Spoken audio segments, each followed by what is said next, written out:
We're talking about the next-gen leadership handoff today on the Church Revitalization Podcast.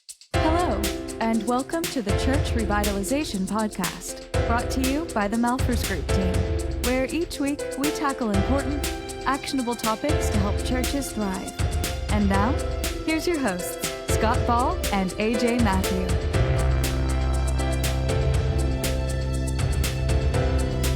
Welcome to the Church Revitalization Podcast. My name is Scott Ball. I'm joined by my friend and co-host, A.J. Mathieu. Right over here, ready to go. Yes. We've talked about the importance of, passing off to the next generation and empowering leaders before. This is a really near and dear sort of topic for us. But the reason why we keep talking about it is because we look around and we still see it just not happening. So we're going to keep ringing this bell until we start to see the trend reverse. In fact, there was a statistic that came out in 2024 that says that the average age of a senior pastor in America is now in the mid-50s, and it's rising. And I got to tell you, it's not just senior pastors, AJ, that where this is a problem. We travel from coast to coast and around the world, and you sit in board meetings and you meet with leadership teams, and it's not just the senior pastor who's starting to age; it's also the deacon board, and it's the elder board, and and other staff members, and other. Not even that. Like, you can go down the line to just other types of volunteer teams. And the people who are leading them are often in their 50s and 60s and 70s and 80s. And you're going, hey, where are the 20 and 30 something leaders? Our friend Adam Ehrlichman likes to say that you can't microwave a leader. And it's really true. So, I mean, sometimes we think, well, I don't have anybody in my church who's ready to be an elder who's 30. And I might say, well, that's probably pretty good. Maybe at 30, you're not ready to be an elder anyway. But you don't become an elder overnight. And so the question would be further down the line, do we see men, and what in certain roles, women as well, taking leadership roles that are more responsibility than just showing up 15 minutes before the service and making coffee and saying hello, but taking more ownership so that there is this next generation of leadership in the wings ready to go. Yeah. I think this episode is applicable for vocational clergy, but it's probably more so even for lay leaders, because there's a lot more serving positions available to lay leaders in the church than there are vocational clergy. Yeah. And so, but the need is in both spaces. I work mostly outside the U.S. with international churches, and what I hear a lot, because it's a very transient population in and out of international churches, and the lament by most pastors is that of elders. Like, I've only got somebody for 3 years, and who can be an elder? And my question in my mind is always like, that's fine that they're not at your church very long, but they've been in other people's churches. How come they haven't become elder quality by the time they've gotten to you? Right. And what are you doing to not continue the disservice? That's right. Yeah. So, it's a global problem. It's a global problem of raising up people.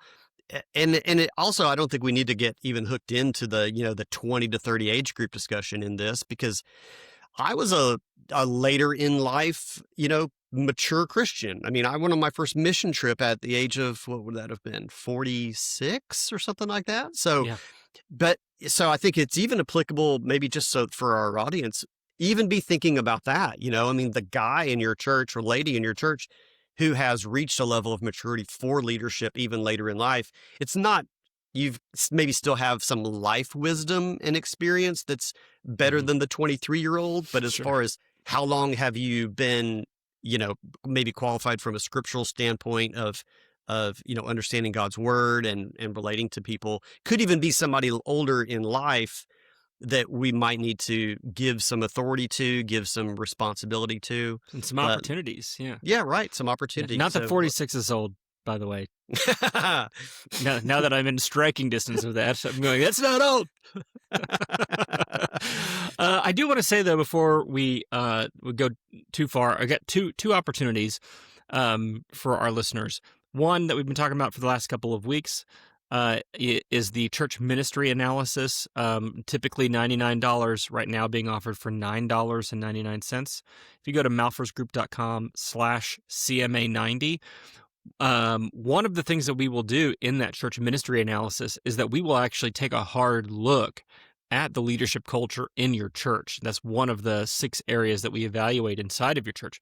So if you're like, well, I don't even know, do I have a good leadership culture? Where are the areas that are what are the areas that are unhealthy in the leadership culture of our church? You can find that out by going through that church ministry analysis process. So go to malphursgroup.com/CMA90 to take advantage of that. The second thing I want to let you know about is actually next Thursday. So we're doing this in pretty a quick time crunch. But next Thursday, we're going to run a webinar on the principles of building a leadership pipeline and showing you some tools that we have built inside the Healthy Churches Toolkit to help you build and manage your leadership pipeline. So how to build and manage your leadership pipeline is the webinar. And you can sign up for that if you go to malphursgroup.com/pipeline.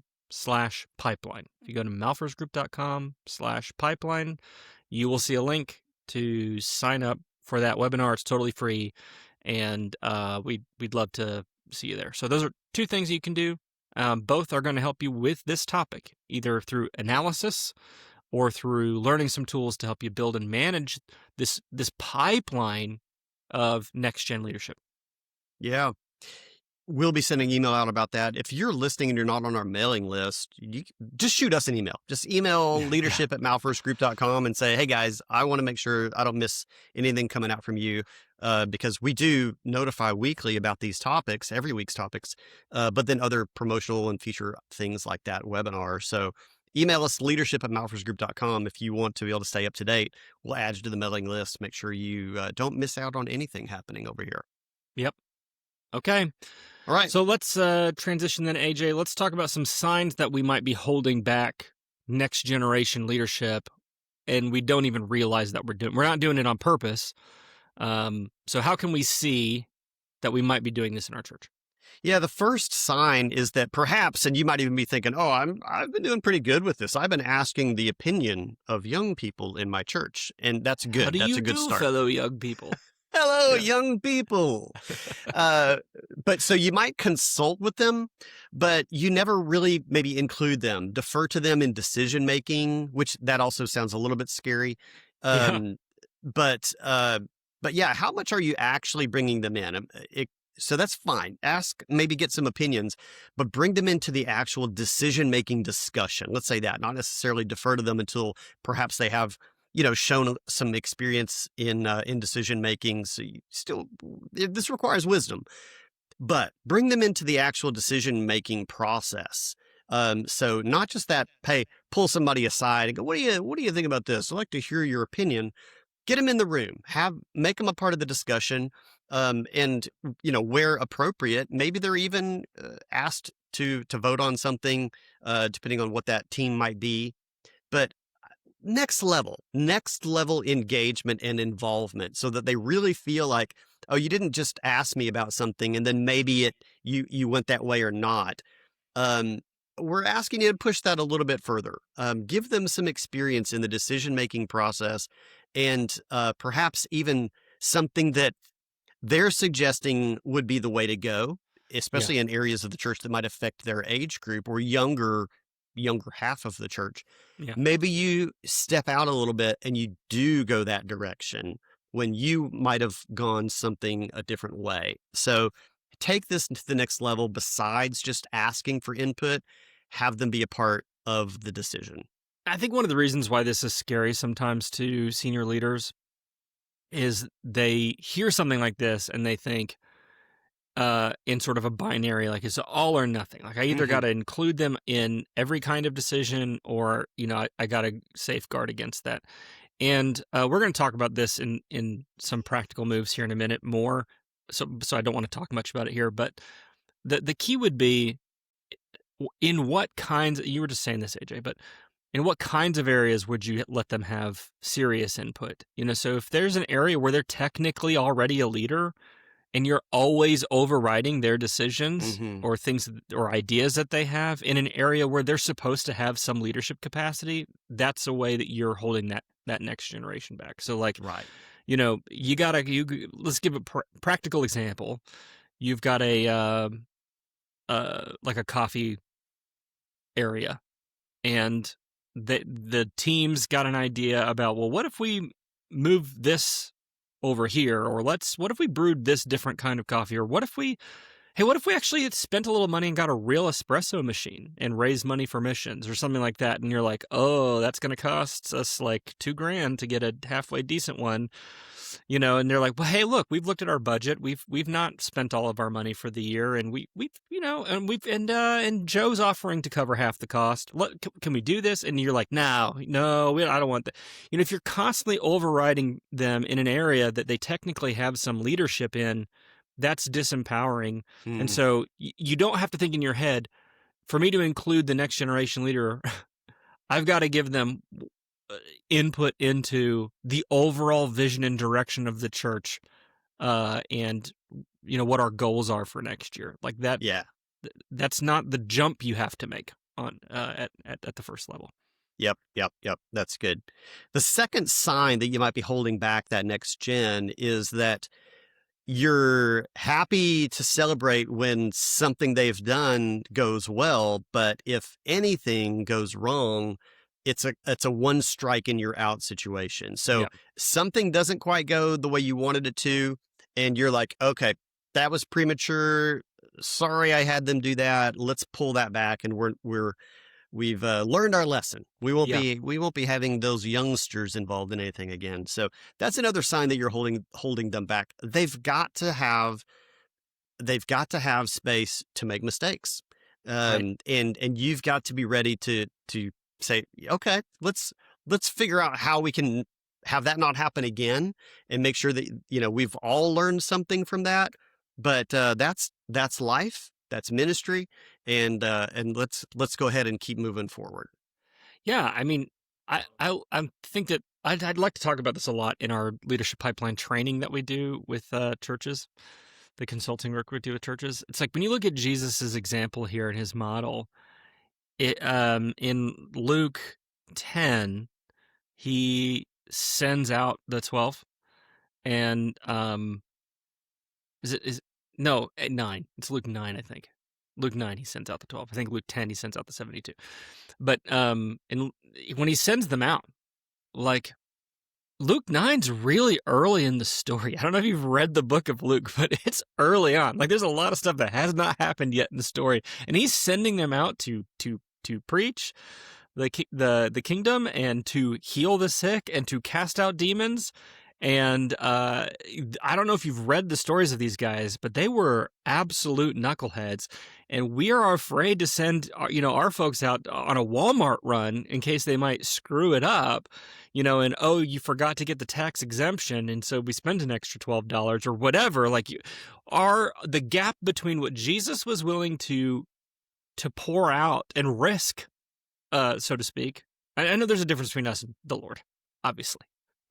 But I don't know if you know the end of the story, but one of these guys... I guess you're speaking just rhetorically to the audience in general. Perhaps you've never read the Gospel of Luke. Perhaps you've never read it. But surely you're not speaking to me. No, I not have. You. Okay. Yeah. Dear audience, I don't know if you remember the end of the story, but one of these guys ends up getting Jesus murdered. And one of them betrays it. His closest guy betrays him 3 times, or denies him 3 times in one night. And everyone except the young one that they're always making fun of totally runs off. Just one of them sticks around. And he's the runt of the group.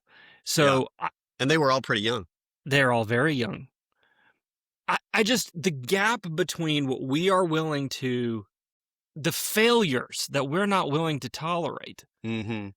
I mean, Jesus rises from the dead, and then, like, it's almost immediately He's restoring Peter, who just denied him. We'd go, we need to put him on a corrective action plan.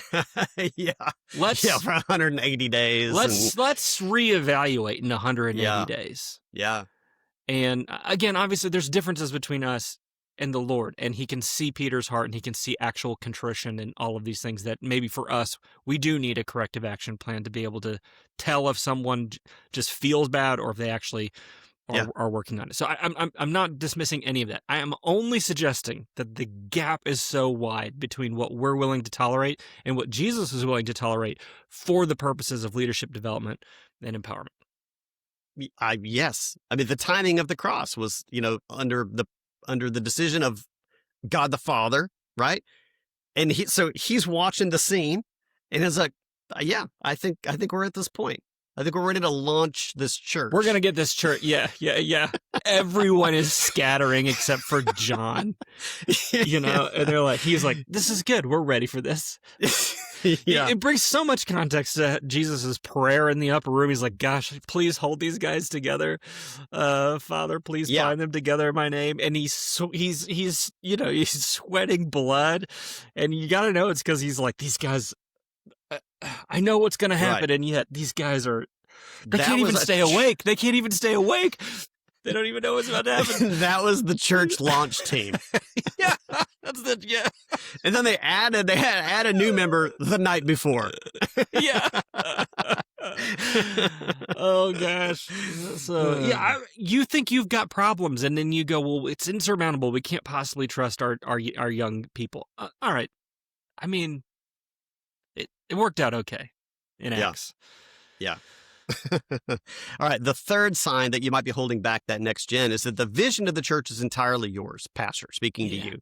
And you're not bringing into the conversation that of some younger voices. This is an element, and people have varying views on this. For us, organizationally, when we work with a strategic leadership team, vision is one of the elements we work on in the strategic envisioning process. And we encourage this to be in a team environment, still holding that the kind of like the final, vision language and the final elements would be kind of deferred to the senior pastor. But the components of vision kind of cultivated in a team environment. And we would want that team to be, have some diversity to it in age. So yeah, we have teams put together vision. We do it specifically in alignment with the discipleship pathway steps in the church. And then that can all come together, and the pastor can kind of put the final form to it. But vision absolutely, we believe, can be cultivated within a team environment in the church, and there should be some diversity on that team. Yeah, I love an aviation analogy, and I think they're really good at this in aviation, where, up there in the cockpit, you've got a captain and you've got a first officer. And you might think, if you don't, you probably don't think this, I don't know. But if you don't fly that much, you maybe don't know that it's not like the captain is always the one flying the plane, that they'll take turns, and maybe the first officer is the one who's pilot flying. But at the end of the day, like, if there's a crisis, if something's going wrong, the captain is going to sit there and he's going to say, my controls, and he's taking over. He's not going to let the first officer, struggle in that spot. And I think the same thing can be true with pioneering our vision and figuring out where's God leading us. We can have other people in the cockpit with us that we can trust, that maybe to some degree they're pilot flying and you're pilot monitoring. But yes, when that crisis comes, or when a decision has to be made, where does the buck stop? Of course, it's still the captain who would say, my controls. And so I think that sometimes we don't learn that lesson. We go, I'm the captain, I must be in control.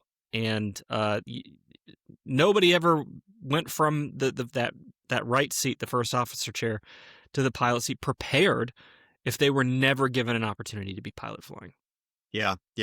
And then a kind of a little bonus sign that you might be holding back next gen is if you've had some people start to get into leadership a little bit, felt like they were hitting, some kind of a ceiling and left to go somewhere else where they actually continued to move up in leadership, that's another indicator there. So that's a good one. Yeah.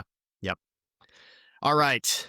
So some practical moves, some practical moves we have are actually they're like mirrors to the things we talked about as problems, but let's hit on these. Yeah, we got to give some ownership in some ministry areas with, like it has some budget to it. Like it's an actual ministry area of the church. We've got to hand off some of that to some younger voices, some younger leaders that we feel like, God is starting to raise this person up.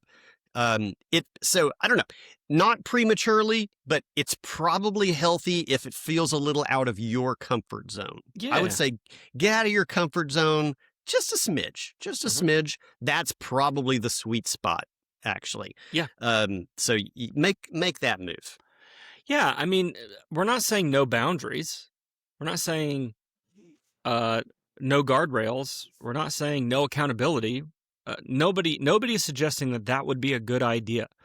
But giving them some ownership and then allowing them to make decisions and allowing them to fail, like we already talked about. They might screw something up, but that's not the worst thing that could happen. The worst thing that could happen is your church is full of people who are 65 plus, and there's nobody waiting in the wings to take. That's the worst case scenario. The worst case scenario isn't someone misallocated $300 at your church.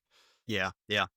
The next move that you can make, invite them. We mentioned this a minute ago. Invite them into a strategic planning process. Your church, you don't need to do a comprehensive planning process annually. You should be doing at least a supplemental process annually.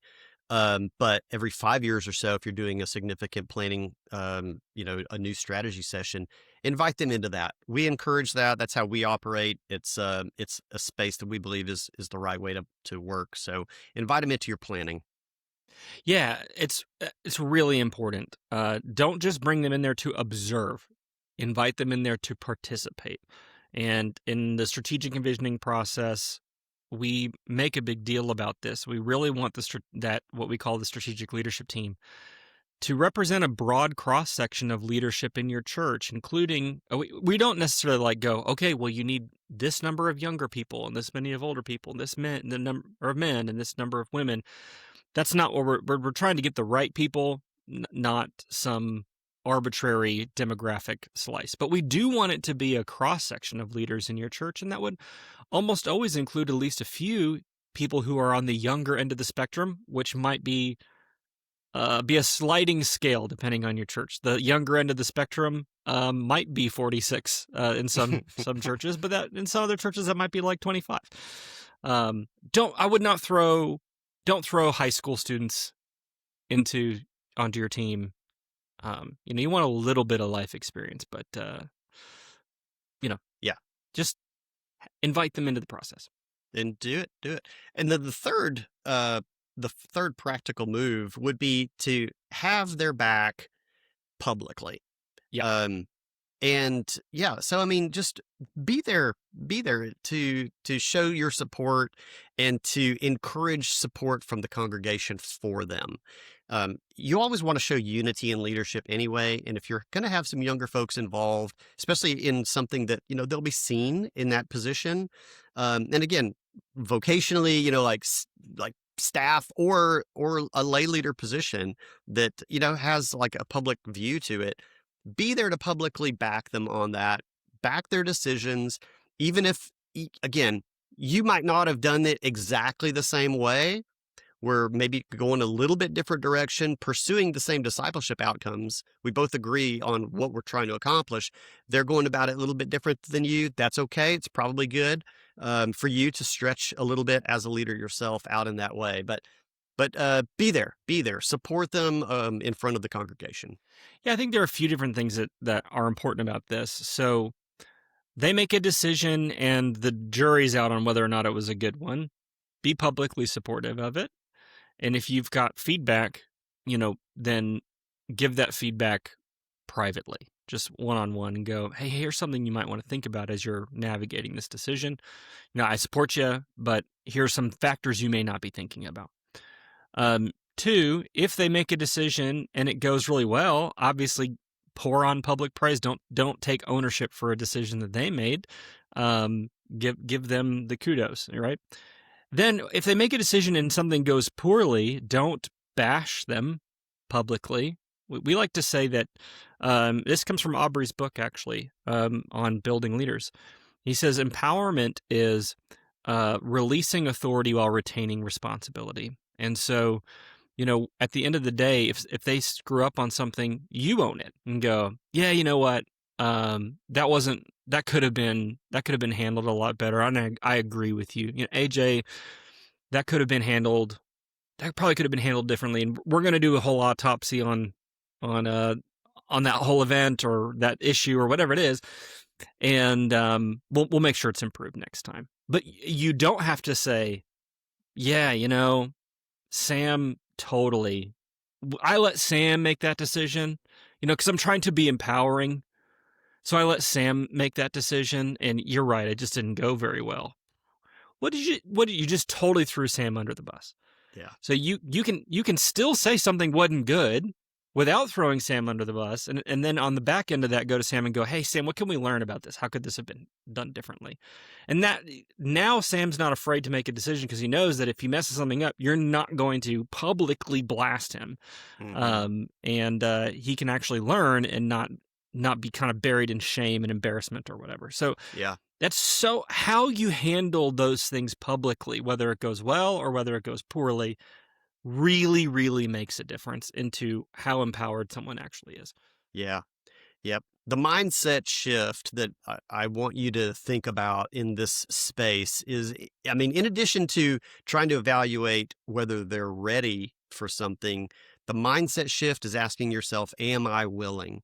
Am I willing to step a little bit out and bring somebody in that can continue this ministry, right? Yeah. Scott, in the end, the pastor's legacy his desire for his legacy shouldn't be how many years he was at the church, your badge of honor shouldn't be, I was there for 38 years and made sure that I led every minute of it. It needs to be, who did I raise up? Is the legacy of the church an ongoing one beyond after my tenure?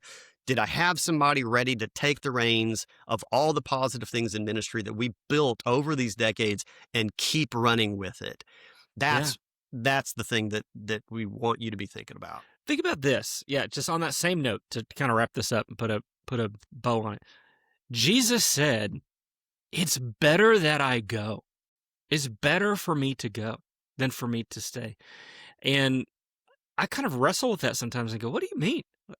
And I think that part of that is recognizing that there are limitations to, if it's all centered around, Jesus in the flesh in Jerusalem, or, there's only so many people who can become attached to this movement. But if I go, I can send my spirit to, so it's not like he's absent, it's his spirit is with us. But if it's my spirit that comes, then I can send you out and you can go. And I think that we got to have a little bit of that attitude as leaders as well. Again, not comparing ourselves to Jesus, but some of us have this attitude of like, if I stay, I can bring things to me. But yeah, a real legacy is, it's better that I go, because if I go, then I can take what's one of your favorite verses is from, is it 1 Timothy, 2 Timothy, that which I've learned. 2 Timothy 2, right? Yeah. Mm-hmm. Yeah. Those, that which I have learned. Entrust to reliable men who are also qualified to teach others. Yeah. So that idea of all these things that I have gathered up and learned in my years as leadership, how am I sending that out? Yeah, right. Yeah. Within my church, but also to places where these leaders may go because they move jobs or whatever. And it's just a totally different way of thinking. If Jesus was thinking it's better that I go so that the things that I want to have happen can spread, then how much more should we be saying the same thing? That's really good. That's good, Scott. I like that. Kind of that's the analog between the incarnate Christ was a singular. The Holy Spirit is omnipresent, essentially, in the life of every believer. So yeah, I want to pause that conversation before I accidentally stumble into misspeaking in a heretical way about the nature of the Trinity. But I hope that the point is received. Yeah. I think I think that's an interesting idea. Yeah. That's what he says. What in John 16, right? Yeah. It's better that I go, but you won't be alone. I'm sending my Spirit. I'm sending to help you. Right. Yeah. Yeah. Because the Holy Spirit was going to be amongst all believers. Right. Jesus was there in the flesh, only in one location. Yeah. Right. But that doesn't mean that Jesus, the heresy would be he was there in the flesh, therefore his Spirit couldn't have been. Right. Yes. Right. But Because that's in the order of modalism. operations that Yeah. God decided to do. For the record, it's he is Don't write enthroned. He's enthroned bodily right now, and also his Spirit is here on earth. But it's reasonable to say that if Jesus were on earth, people would care. People would want to flock to that physical presence.